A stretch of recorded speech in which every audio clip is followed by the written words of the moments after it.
আপনি রাস্তায় দাঁড়িয়ে আছেন, হঠাৎ করে একজন মানুষ রাস্তা চিনেন, আপনাকে এসে জিজ্ঞেস করলো, ভাইয়া ওদিকে যাবো, রাস্তাটা কোন দিকে? আপনি বললেন, এই তো ভাই এইদিকে চলে যান, রাস্তাটা এইদিকে। ওনাকে রাস্তাটা দেখিয়ে দিলেন, ওনার দুনিয়া বিলাপ হয়ে গেল। আল্লাহ তাআলা বলে যে আমার বান্দার কারণে আমার বান্দার দুনিয়া বিলাপ হয়েছে, আমি তাকে আখিরাতের লাভের ব্যবস্থা করে দিয়েছি। এমন একটা জীবন পেয়েছি, দুনিয়াও আছে আখিরাতও আছে। মন ভরে বলতে হবে সুবহানাল্লাহ।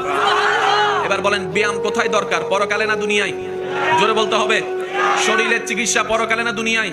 শরীরের সুস্থতা পরকালে না দুনিয়ায়? মনের শান্তি কি পরকালে না দুনিয়ায়? আল্লাহ তাআলা আমাদেরকে একটা ইবাদত দিয়েছেন, নামাজ। সুবহানাল্লাহ। এই নামাজটাকে আল্লাহ তাআলা এত গোছানো ভাবে সাজিয়ে দিয়েছেন। এই নামাজের সালামের আগে বৈঠক, বৈঠকের আগে সিজদা, সিজদার আগে দাঁড়ানো, দাঁড়ানোর আগে রুকু, রুকুর আগে আবার কিয়াম, দাঁড়ানো, এর আগে নিয়ত বাঁধা, এর আগে ওযু করা।